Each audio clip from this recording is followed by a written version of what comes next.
성경에 나오는 이 사마리아 여인만큼 억울한 사람은 없을 것 같습니다. 우리가 이 사람에 대해서 좀 많은 부분 오해하는 부분들이 있죠. 남편이 다섯이었고 또 지금도 아직 남편은 아니지만 어떤 한 남자가 있다. 문란한 여자인가? 라는 생각을 할 수도 있고 또 아니면은 반대로 굉장히 능력 있는 여잔가 보다라는 생각을 할 수도 있습니다.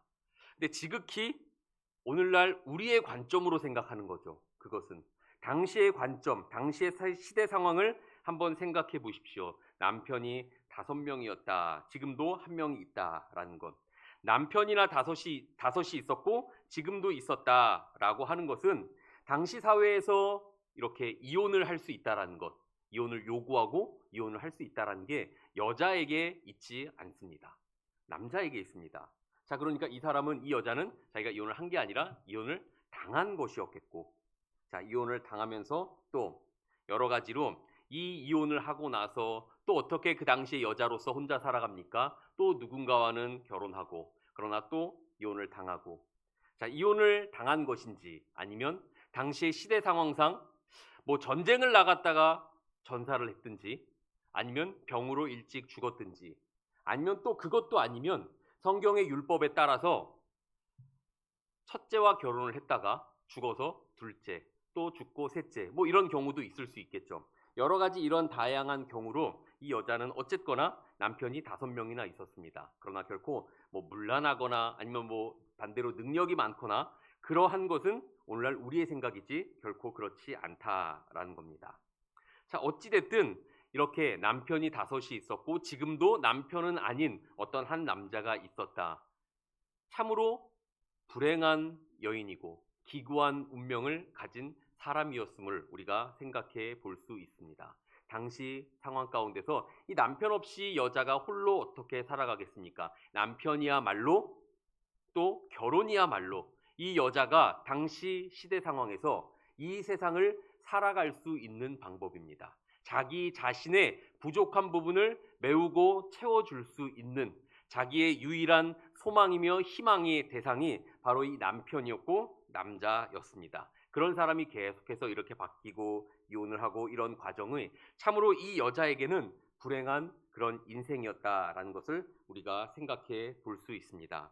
자, 그런데 오늘 이 본문을 잘 보시면은 요한복음은 2장부터 4장 이 세 개의 장에는 새로운 시대가 도래하게 되고 그리고 예수님 오심으로 도래하게 되는 이 새로운 시대 그리고 그 새로운 시대에 대해서 이야기를 하고 있습니다. 먼저 2장 1절부터 11절 가나안 혼인잔치입니다. 자, 이 사건을 통해서 예수님께서는 이 유대교의 한계를 보여주시고 그것을 극복하시는 예수님, 그것을 극복하는 복음에 대해서 말씀하고 있습니다. 그리고 12절부터 시작되는 이 성전을 헐라라는 이 사건은 자, 기존의 성전을 대체하는 새로운 성전에 대해서 이야기를 합니다. 그리고 그것은 예수님 자신의 죽음으로써 이루어진다라고 말하고 있습니다. 자, 그래서 이 2장에서 이 두 개의 이야기, 사건, 그리고 이어지는 이 3장과 4장에서는 유대교 안에서 최고의 위치에 있었던 이 니고데모, 그리고 또 4장에서는 새로운 성전과 또 이 자기의 죽음을 통해서 새로운 성전으로 대체하고 새로운 예배가 이루어질 것을, 그래서 이 또 4장에서는 사마리아 여인에게 예수님께서는 말씀해 주고 계십니다. 자, 그러니까 결론은 2장부터 4장까지는 예수님 오심으로 인해서 새롭게 도래되는 새로운 시대에 대해서 이야기를 하고 있는데 특별히 3장에서는 예수님으로 오심으로 이 유대교의 한계가 극복되는 것을, 그리고 4장에서는 이제 새로운 성전과 새로운 예배에 대해서 예수님은 2장과 3장, 4장은 이렇게 연결되어서 말씀해 주고 계십니다. 자, 오늘은 그 가운데서 예수님과 이 사마리아 여인과의 만남에 대해서 대화를 한번 살펴보려고 합니다. 새로운 예배에 관한 부분은 다음번에 우리가 보기로 하고 오늘은 이 사마리아 여인과의 만남에 대해서 한번 살펴보겠습니다. 자, 3장에서 니고데모는 당시 이스라엘 사회에서는 최고의 지위에 있던 사람이었습니다.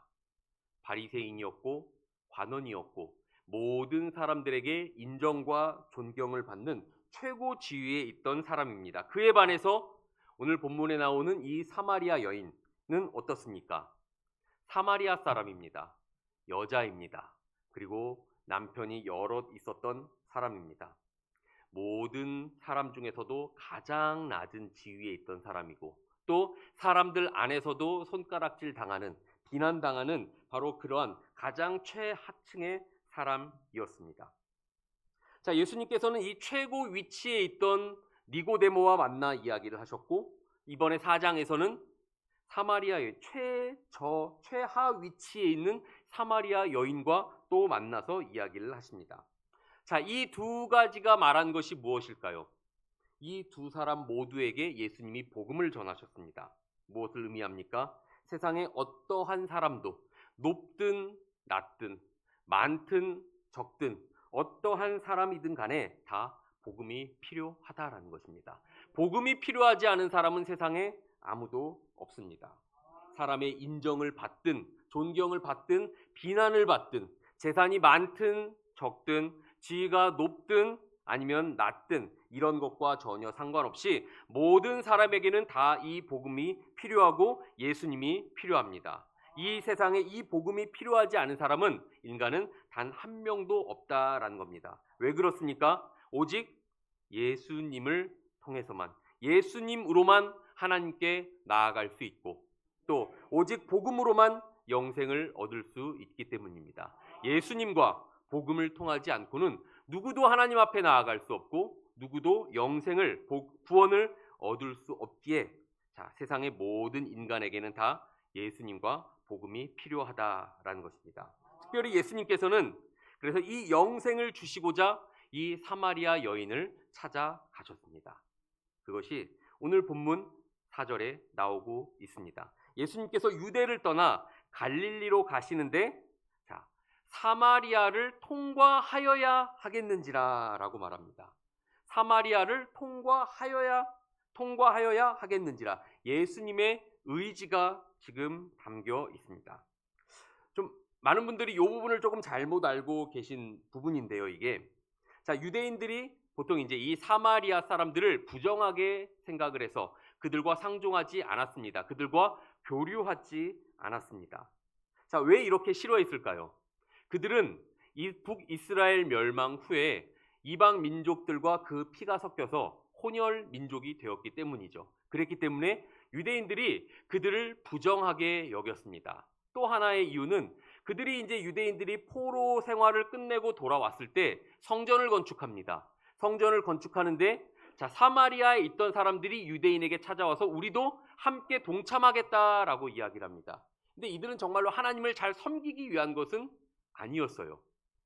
무엇이었는가? 이 사람들은 각자 자기들의 신을 가지고 있는데 자, 이스라엘 땅에 왔으니 이제는 이 이스라엘 지역을 다스리는 신도 우리가 섬겨야겠다라고 해서 하나님도 섬기는 사람들이었습니다. 자, 그러니까 유대인들이 와서 이곳에 성전을 다시 짓겠다라고 하니까 우리도 하나님 믿으니까 우리도 함께 하겠다라고 제안을 한 겁니다. 그런데 유대인들은 그걸 알았기에 이들의 제안을 거절합니다. 자, 그러면서 이 유대인과 사마리아인들의 갈등은 더 심해졌습니다. 그리고 여기에 한 가지 아주 결정적인 사건이 있습니다. 자, 이렇게 성전을 건축하는데 함께하지 못했던 사마리아인들은 후에 알렉산더 시대 때 자기들의 이 그리심산에 자기들의 성전을 따로 건축합니다. 자, 따로 건축하는데 이것이 이 기원전 2세기 학자들마다 이 연대가 조금 다르기는 한데요. 어떤 학자는 128년이다. 어떤 학자는 111년이다. 서로 이 기원전 이 연대가 학자들끼리 조금 다르긴 합니다. 어쨌든 이 기원전 2세기 때에 이 유대인 중에 요한 힐카누스라는 사람이 이 그리심산에 있던 성전을 파괴해 버립니다. 자, 그랬기 때문에 이 사건을 결정적인 계기로 해서 이 유대인과 사마리아인들에게는 아주 깊은 갈등이 그들에게는 있었습니다. 자, 그러니까 이 유대인들과 사마리아인들은 서로 상종하지 않았습니다. 그래서 일부 모든 유대인들이 다 그런 줄 알고 계시지만 사실 그 당시 역사 기록을 보면은 그래도 여전히 많은 유대인들은 갈릴리로 갈 때 이 사마리아 땅을 통과하면서 갔다고 합니다. 그런데 이제 일부 열심히 있는 유대인들이 그 땅을 밟지 않고자 그래서 요단강을 건너서 동쪽으로 이렇게 삥 돌아서 아주 먼 길을 돌아서 갔다라고 합니다. 모든 유대인들이 다 그랬던 건 아니고 일부 율법에 열심히 있는 유대인들이 그렇게 했다라고 이야기를 합니다. 자, 어쨌든 오늘 본문에서 예수님께서는 이 사마리아를 통과하여야 하겠다. 예수님이 반드시 이곳을 지나가겠다라는 의지가 지금 이 본문에 담겨 있습니다. 예수님께서 왜 이 사마리아 땅을 지나가고자 하셨을까요? 그건 바로 우리가 쉽게 생각할 수 있듯이 바로 오늘 본문에 나오는 이 사마리아 여인을 만나기 위함이셨습니다. 이 여인을 만나서 이 여인에게 복음을 전하고 이 여인이 영생을 얻고 그리고 이 여인을 통해서 이 사마리아 땅에 복음이 전해져서 그 땅의 사람들이 구원받기를 바라셨기 때문입니다. 그것이 뒤에 34절 5절 이 부분에 나오죠. 이미 추수할 일꾼이 많고 희어졌다. 이것을 추수해야 될 것을 말씀하고 계십니다. 예수님께서 이때 이 씨를 뿌리시고 그래서 그 결실이 이제 사도행전 8장에서 사도들을 통해서 그 사마리아 지역에 복음이 전해지고 성령이 임하게 되는 놀라운 사건이 일어나게 되는 것입니다. 예수님께서는 어쨌든 이 사마리아 여인에게 복음을 전하고자 오늘 이 사마리아를 통과하여 이 여인을 지금 만나고 계십니다. 자, 이 여인을 만나시는데 자, 이 여인에게 가셔서 말씀을 하십니다. 물을 좀 달라. 여인은 굉장히 당황합니다. 유대인이 사마리아인에게 그것도 여자에게 이렇게 말을 걸다니 이 여자는 굉장히 당황했을 것입니다. 그 당시 이 유대인들의 관습적으로는 심지어 이제 이런 많은 사람들이 그렇게 생각했습니다. 여자와 이야기를 하는 것은 매우 시간 낭비이다 라고 생각을 했고 그래서 길거리에서는 심지어 자기 아내와도 이야기하는 것을 금했던 것이 바로 이 유대인의 관습이었습니다. 자, 그런데 그러한 유대인이 갑자기 유대인도 아닌 사마리아 사람 여자에게 와서 말을 걸고 있으니 자, 이 여인으로서는 지금 굉장히 당황스러운 그러한 지금 상황입니다. 도저히 있을 수가 없는 일인 것입니다. 이때는 식량을 구하러 제자들이 없었지만 제자들도 돌아와서 아니 선생님 어떻게 저 사마리아 여자와 대화를 나누고 계십니까? 라고 물을 정도로 이것은 굉장히 파격적인 일이었습니다. 아마 요즘과 같이 가십이나 스포츠신문 같은 그런 언론들이 당시 있다면 정말 이것은 스포츠신문 일면에나 나올 법한 그런 어떤 놀라운 스캔들 같은 정말 그러한 사건이었을 것입니다. 그럼에도 예수님께서는 그 여자에게 다가가셔서 대화를 시작하십니다. 물을 좀 달라라고 이야기를 하십니다. 그런데 여자는 어찌하여 유대인으로서 나에게 말을 겁니까? 라고 이야기를 합니다. 그 이유를 9절에서 말하고 있습니다. 이는 유대인이 사마리아인과 상종하지 아니함이로라. 상종하지 않다라는 이 말은 본래 뜻은 이 그릇을 물건을 함께 나누어 쓴다라는 의미도 같이 가지고 있습니다. 자, 그러니까 서로 부정한 사람이 만진 물건이니까 당연히 부정할 것이고 그러니까 이 부정한 물건을 사용하지 않는다라는 그러한 의미인 것입니다. 그런데 자, 이 말을 들으신 예수님께서는 10절에서 내가 만일 하나님의 선물과 또 내가 물 좀 달라 하는 이가 누구인지 알았더라면 내가 그에게 구하였을 것이요 그가 생수를 내게 주었을 것이다 라고 말씀하십니다. 자, 예수님께서 놀라운 말씀을 하십니다. 지금 물을 얻는 입장에서 오히려 자신이 물을 줄 수 있는 사람이다 라고 이야기를 하시면서 내가 누군지 몰라서 그러지 내가 누군지 알면 네가 나한테 와서 물을 달라라고 할 것이다 말씀하시죠. 지금 물을 얻는 사람이 오히려 물을 줄 수 있는 사람에게 지금 반대로 지금 말을 하고 있는 것입니다. 그러니까 여자도 이해가 되지 않아서 주여 물을 기를 그릇도 없고 이 우물은 깊은데 어디서 당신이 그 생수를 얻겠사옵나이까? 이해가 되지 않으니까 이렇게 질문을 하죠. 그러면서 하나 더 이 야곱의 이야기를 합니다. 성경에 이 이야기가 나오지 않지만 이 우물은 야곱이 파서 그의 후손들이 먹었던 물이었던 것 같습니다. 자, 그 이야기를 하면서 그러니까 야곱은 이렇게 크고 위대한 사람인데 당신이 야곱보다 크단 말입니까? 야곱이 이 우물을 우리에게 주었는데 당신은 그렇다면은 아무것도 없으면서 어떻게 나에게 물을 줄 수 있습니까? 당신이 야곱보다 그렇다면 더 큰 사람이란 말입니까? 라고 당연히 아니다라는 의미를 대답을 지금 유도하고 전제하고 있는 그런 질문인 것입니다.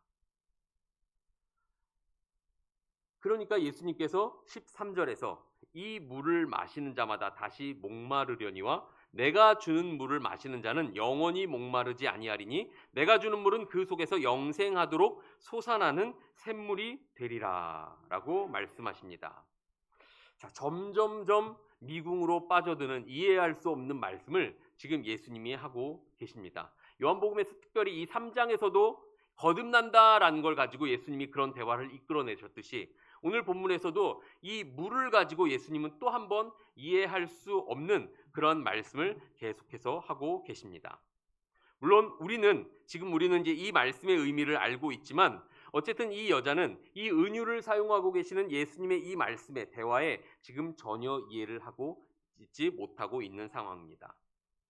자, 예수님은 어쨌든 이러면서 이 여자와 대화를 시작하시고 이어가시면서 이 여자에게 영생을 주고자 하십니다. 먼저 우리가 여기서 살펴볼 것은 자, 예수님이 이 여자에게 다가가셔서 말을 거셨다라는 것입니다. 유대인으로서 사실을 절대 상종할 수 없는 유대인으로서는 도저히 교제할 수 없는 그런 사람이었습니다. 유대인과 사마리아인 사이에게는 아주 커다란 장벽이 있고 이것은 누구도 넘을 수 없고 누구도 허물 수 없는 아주 크고 거대한 그러한 장벽입니다. 그럼에도 불구하고 예수님께서는 그 여자에게 찾아가셔서 말을 걸고 계십니다. 여러분, 복음은 바로 그러한 것입니다. 복음 앞에 어떠한 장벽도 없습니다. 복음은 어떠한 장벽이든지 모든 것들을 다 허뭅니다. 그리고 모든 것을 다 하나가 되게 하고 연합되게 합니다. 그것이 바로 복음입니다. 자, 그런데 이것은 이 장벽이 세워지고 시기와 질투가 생겨난 것은 바로 복음이 없는 곳에서 나타나는 특징입니다. 정말로 이걸 따지면은 정말 이 가장 큰 장벽은 하나님과 우리 사이에 있어야 되죠. 하나님과 우리 사이에 가장 큰 장벽이 있어야 됩니다. 그럼에도 불구하고 하나님께서는 이 모든 장벽을 허무시고 우리에게 오셔서 우리에게 물을 좀 달라라고 이야기하시면서 우리를 영생으로 초청해 주십니다. 그것이 바로 복음의 힘이며 능력이며 특징입니다. 복음은 모든 장벽을 다 허무는 것입니다. 그래서 사도 바울도 에베소서 2장에서 이 복음이 바로 막힌 담을 허문다라고 이야기를 합니다. 여기서 막힌 담은 유대인과 이방인들의 사이를 말합니다. 복음은 바로 절대로 하나 될 수 없고 절대 연합할 수 없는 이 사랑, 사이, 관계를 하나 되게 하고 연합되게 하고 이 모든 장벽을 다 무너뜨리는 것입니다. 왜냐하면 복음에는 하나님의 이 마음, 하나님의 사랑이 구원을 향한 하나님의 마음이 담겨 있기 때문입니다. 그렇기 때문에 그 누구도 차별을 두지 않고 그 누구도 제한을 두지 않고 어떠한 장벽이든지 다 무너뜨리고 다 넘어가게 되는 것입니다. 여러분, 우리가 살아가면서 우리는 자꾸 누군가를 차별하고 누군가를 미워하고 제한하고 하고 있지 않습니까? 정말로 우리가 이 복음을 통해서 영생을 얻고 구원을 받았다면 이 복음이 우리 가운데 정말로 살아 역사하고 있다면 우리는 절대로 그렇게 해서는 안 되고 할 수도 없습니다. 왜냐? 이 복음은 모든 것을 다 무너뜨리고 허물기 때문입니다. 우리가 정말로 이 복음을 통해서 영생을 얻었다면 누구도 차별하지 않고 누구도 제한하지 않고 원수마저도 사랑하며 그를 축복하며 그를 위해서 기도할 수 있는 여러분이 되시기를 간절히 소원합니다. 바로 예수님께서 가지셨던 그 마음, 이 마음을 가지고 내 주변에 있는 내 옆에 있는 사람에게 다가가 그에게 복음을 전하고 그를 영생으로 인도하는 우리 모두가 될 수 있기를 간절히 소원합니다. 예수님께서는 바로 그 여인에게 이 영생을 주고자 말을 거시는데 특별히 그 영생을 주시고자 자, 이 물을 마시는 자마다 다시 목마르려니와 내가 주는 물을 마시는 자는 영원히 목마르지 아니하리니 내가 주는 물은 왜냐? 그 속에서 영생하도록 솟아나는 샘물이 될 것이기 때문이다 라고 말씀하십니다. 자, 여러분, 물이란 것은 어떻습니까? 마셔도 좀 있으면 또 목마릅니다. 그렇죠? 저도 이 단에 올라오기 전에 밑에서 물을 한 잔 마시고 왔습니다. 근데 목말라요. 그래서 아까 조금 전에 기도 시간에 잠깐 한 잔 마셨습니다. 근데 또 계속 말하다 보니까 또 조금씩 목이 말라오기 시작합니다. 이게 물입니다. 세상의 물은 다 그렇습니다. 우리가 그래서 뭐 생수를 1리터, 2리터 마셔야 된다. 왜 그렇게 마십니까? 건강 때문이기도 하겠지만 계속해서 우리는 마셔도 갈증을 느끼게 되기 때문입니다. 자, 그런데 예수님은 지금 목마르지 않을, 영원히 목마르지 않을 물을 내가 줄 수 있다, 주겠다라고 말씀하십니다. 도대체 그 물은 어떠한 물일까요? 어떤 물이길래 우리를 영원히 목마르지 않게 하는 것일까요? 그 물은 지금 이 여자는 우물 안에 고여 있는 물을 줄 뿐이지만 예수님은 영생하도록 솟아나는 물을 주겠다라고 말씀을 하십니다. 이 물은 과연 무엇일까? 자, 바로 요한복음 7장 38절 39절을 보면은 이 물은 곧 성령이다라고 이야기를 하십니다. 네. 하나님 예수님께서는 내가 너에게 성령을 줄 수 있다. 이 성령을 얻는 가진 자는 그래서 영원히 목마르지 않을 것이다. 이 물을 비유로 해서 이 영생을 성령을 예수님은 지금 설명해 주고 계십니다. 이 여자에게 왜 갑자기 성령, 이 물을 가지고 성령을 이야기를 하실까요? 이 여자는 지금 굉장한 큰 약점을 가지고 있습니다. 그것은 바로 남편이 5이었고 지금도 남편이 아닌 또 어떤 한 남자가 있다라는 사실입니다. 세상의 모든 사람들로부터 손가락질 당하고 지탄당하고 있는 그러한 사람이었습니다. 본인의 잘못이든 아니든 간에 어찌됐든 그 당시 사회 관점으로 볼 때 이 여자는 분명 부정한 여자였고 속된 표현으로 재수없는 그런 여자였습니다.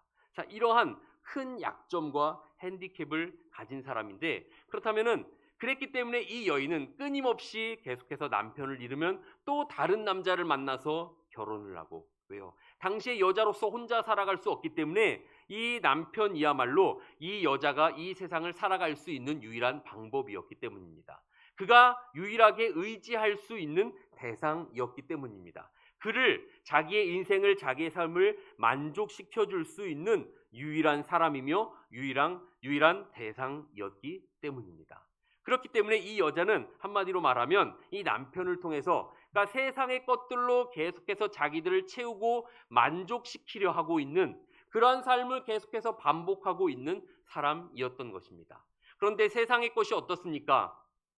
가지고 채워진다라고 해서 만족할 수 있습니까? 돈이 없으니까 돈이 많으면은 우리가 정말 행복할 것 같지만 돈이 많다고 행복합니까? 높은 지위에 올라가면은 정말 행복합니까? 그렇지 않습니다. 돈이 많아도 여전히 불행하고 높은 지위에 올라가도 행복하지 않고 여전히 얼마든지 불행할 수 있습니다. 세상의 것들은 다 그러합니다. 왜냐? 세상의 것들은 잠시 있다가 사라지는 안개와 같은 것이기 때문입니다.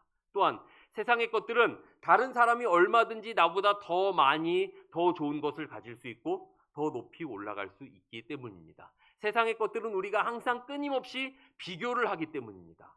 그렇기 때문에 내가 많이 가졌어도 아무리 많이 가져서 잠시 행복하다 하더라도 언제 불행해집니까?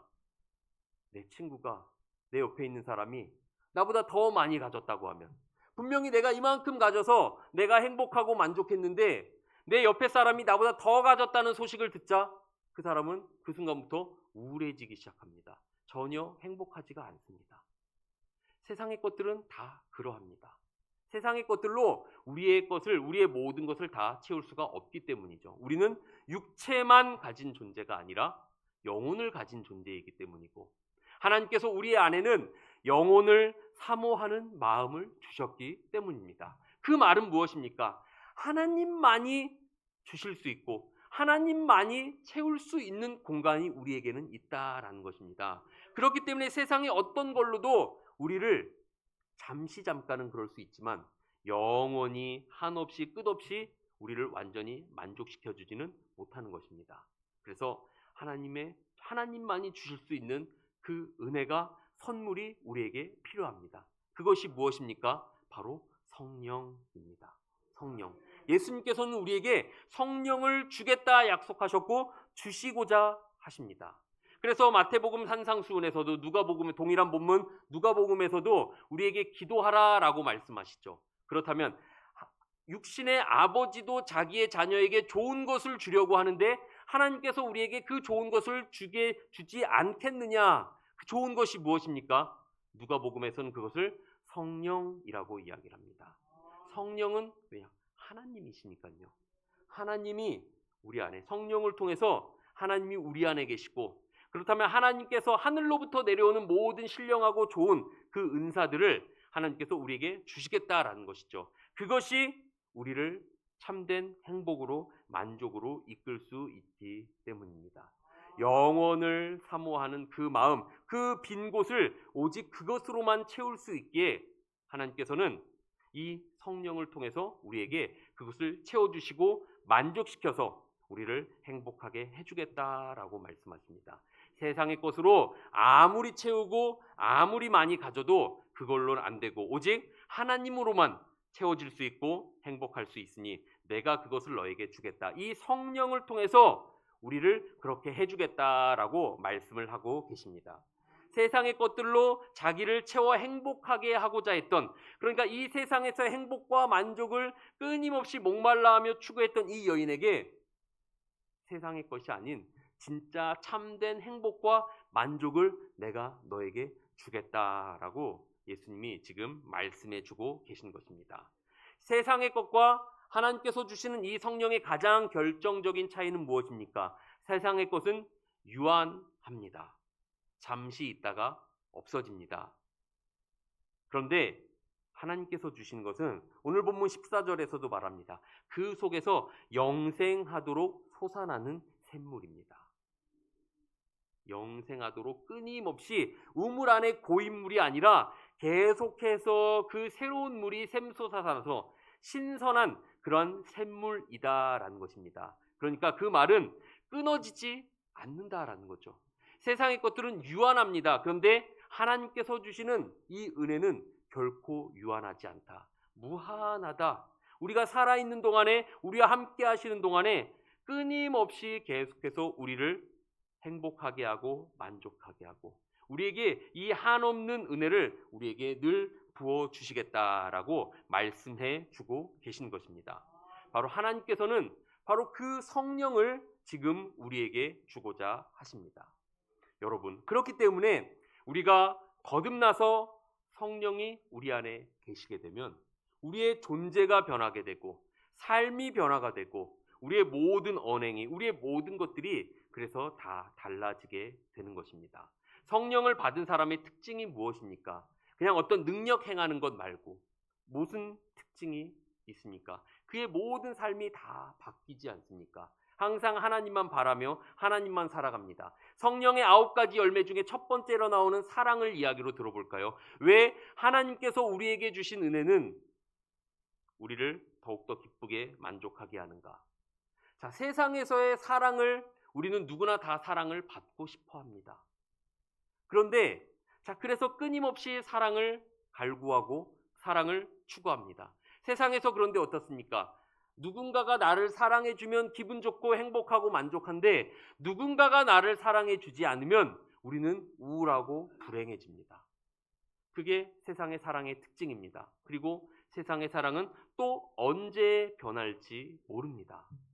그런데 하나님의 사랑은 변하지 않죠. 성령이 우리 안에 계시면 그 열매로 우리에게 사랑이 생겨납니다. 그런데 그 사랑이란 것은 누군가에게 받으려는 사랑이 아니라 이제는 반대죠. 끊임없이 내가 베풀려는, 내가 하려는 사랑인 것입니다. 내가 이 큰 사랑을 받았으니 이제는 내가 이 사랑을 흘려보내고 싶은 마음이 우리 안에 가득하게 되는 것입니다. 그렇기 때문에 세상의 사랑이 나에게 있을 때는 기분 좋지만 없을 땐 불행합니다. 그러나 성령이 우리 안에 계시면 그 사랑이 우리에게 늘 충만하기 때문에, 그렇기 때문에 우리에게는 어느 때나 상황과 상관없이 우리는 늘 기뻐하며 만족하며 행복할 수 있는 것입니다. 그게 바로 성령께서 우리에게 주시는 이 사랑의 특징인 것입니다. 그렇기 때문에 예수님께서는 바로 이 영생하도록 내가 받은 하나님의 사랑이 크고 감사하기에 우리 안에 그 사랑하고 섬기고자 하는 마음이 끊임없이 샘솟아 나오는 것처럼 성령은 우리 안에서 이렇게 영생하도록 솟아나는 샘물이 될 것이다 라고 말씀해 주고 계십니다. 그렇기 때문에 여러분, 이 성령을 받은 성령의 사람은 그렇기 때문에 이전에 존재하는 다른 새로운 피조물이 되는 것입니다. 우리가 이 요한복음 3장에서도 예수님과 이 니고데모의 대화에서 이 성령의 사람의 특징을 우리가 보지 않았습니까? 분명히 눈에 보이진 않지만, 만져지진 않지만, 우리가 무언가 눈으로 볼 수는 없지만, 그러나 성령을 받은 사람은 바람과 같아서 눈에 보이진 않지만 분명한 실체가 있고 분명한 눈에 보이는 결과가 있다라고 말씀해 주신 것입니다.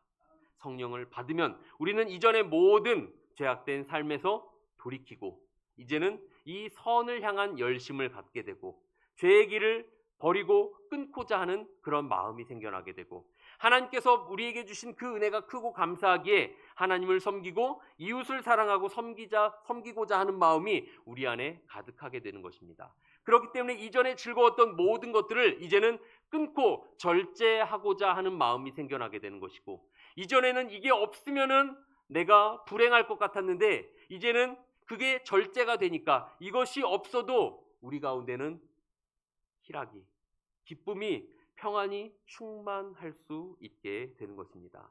예수님께서는 세상의 것으로 자기를 행복하고 원하는 바로 이 여인에게 세상의 것으로는 네가 절대로 행복할 수 없다. 오직 하나님께서 주시는 것만이, 이 성령만이 너를 진정 행복으로 이끌어 줄 수 있다. 너를 진정 행복하게 해 줄 수 있다라고 말씀해 주고 계십니다. 그리고 그 성령을 줄 수 있는 이가 바로 나다라고 이야기를 합니다. 이 성령을 줄 수 있는 이가 바로 나다라고 이야기를 하고 계십니다. 그래서 여러분, 우리 구약에서는 이 물을 가지고 여러 가지 비유를 말합니다.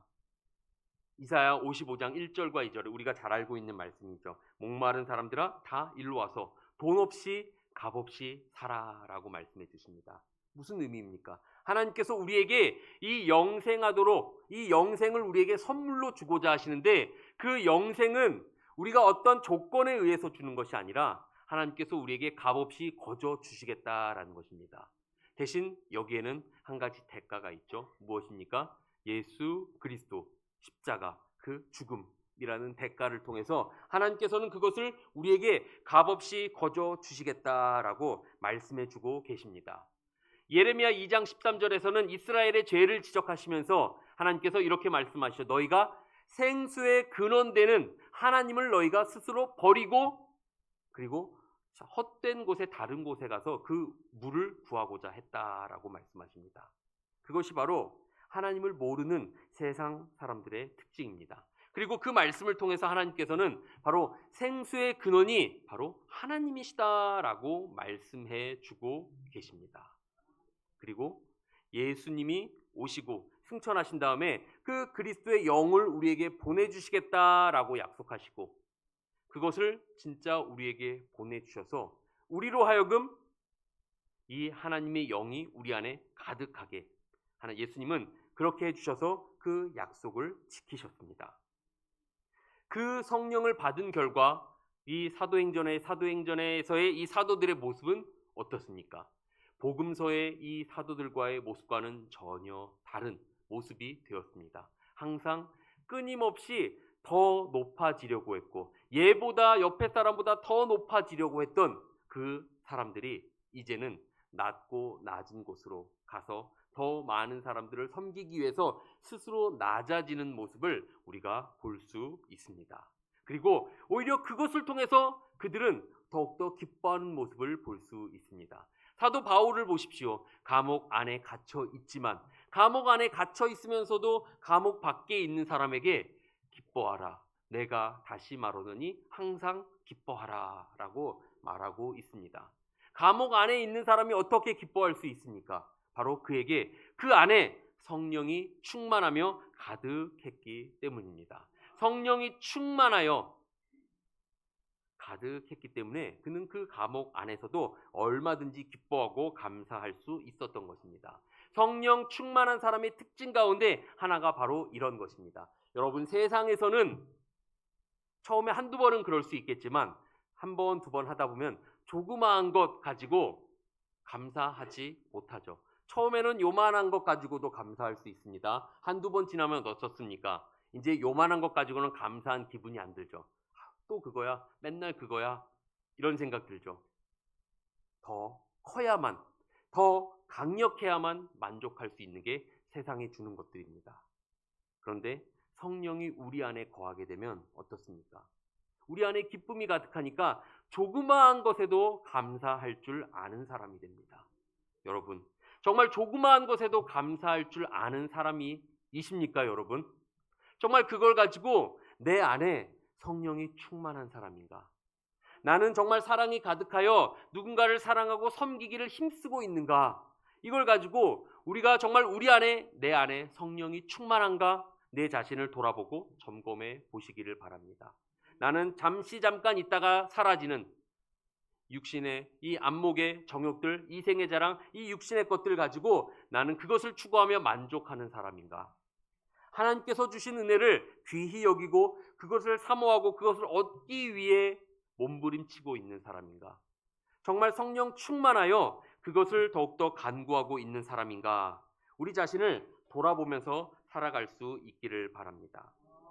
예수님은 지금도 우리에게 우리의 이 우물가로 찾아오셔서 우리에게 영생을 주고자 하십니다. 그리고 우리 안에 있는 이 모든 영적인 갈증을 다 아시고 그것을 영원히 목마르지 않게 하는 생수를 주시고자 약속하고 계십니다. 그리고 그것을 그 예수님을 우리가 올바로 믿고 따를 때 예수님은 우리에게 성령을 주셔서 우리 안에 기쁨이 샘솟아나게 하시고 사랑이 가득하게 하시고 우리가 세상의 것이 조금 부족해도 그러나 오히려 주님께서 주신 은혜로 말미암아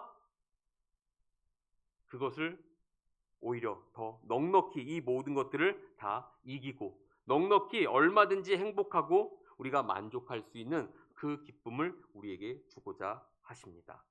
자, 바로 우리 이 자신이 정말로 우리는 이 세상의 것을 바라보며 살아가고 있는가? 그리고 아니면은 우리는 이 성령을 우리가 바라보면서 그것을 추구하며 살아가고 있는가? 우리는 다시 한번 생각해 볼 수 있기를 바랍니다. 우리가 속한 교회는 바로 예수님이 우리를 찾아오시는 이 우물가와 같습니다. 사마리아 여인은 야곱을 의지하여 야곱이 준 샘물을 가지고 그리고 세상의 이 남편을 가지고 자기의 행복을 채우려고 했었습니다. 그러나 이제는 이 예수님을 알고 예수님을 믿음으로 이 물동이를 버리고 마을로 들어가서 이 영생을 전하는 사람으로 변화되었습니다. 예수님께서 그에게 이제는 영원히 목마르지 않는 생수를 주셨고 이 여인은 그 영원히 목마르지 않는 생수를 받아 마셨습니다. 그랬기에 자기가 이 물을 기르러 온 이 물동이를 버리고 그것은 곧 무엇을 상징합니까? 세상에서 그동안 자기가 추구했던 모든 것들을 다 내버리고 내려놓고 이제는 예수님을 하나님을 향한 그의 결단하는 마음인 것입니다. 세상의 것으로 우리가 잠깐 행복할 수 있습니다. 그러나 영원하지 않습니다. 언젠가 그것은 끊어지고 내 옆에 있는 사람은 나보다 언젠가는 더 많은 것을 가지게 될 것입니다. 그리고 그것은 우리로 항상 기쁘고 만족하게 하지 못합니다. 오직 예수님께서 주시는 성령만이 우리 안에 가득하게 되어서 우리의 이 영혼을 사모하는 그 마음까지도 채워 주실 수 있습니다. 바로 그 부분이 공간이 채워질 때 우리는 항상 기뻐하고 범사에 감사하며 항상 행복하며 만족하게 우리가 살아갈 수 있게 되는 것입니다. 세상에서 이 고인 우물물이 아닌 예수님만이 주실 수 있는 영원히 샘솟는 그 샘물을 더욱더 추구하며 사는 여러분이 되시기를 바랍니다. 하늘로부터 내려오는 모든 신령한 은사를 충만하게 받아서 세상의 것 없어도 얼마든지 넉넉하게, 그리고 세상의 것 없어도 얼마든지 행복하게 사는 여러분이 되시기를 바랍니다. 그 삶을 통해서 세상에 믿지 않는 자들에게 이 복음의 능력, 하나님의 은혜, 이 위대함을 나타내 보이며 살아가는 우리 모두가 될 수 있기를 간절히 소원합니다. 우리 우물가의 여인처럼 함께 찬양하신 후에 잠시 합심해서 기도하겠습니다.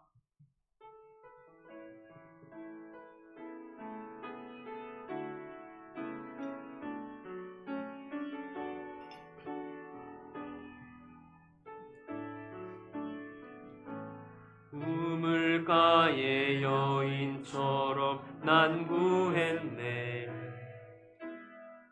헛되고 헛된 것들을 그때 주님 하신 말씀 내 샘에와 생수를 마셔라. 한 번 더 우물가의 여인처럼 우물가의 여인처럼 난 구했네. 헛되고 헛된 것들을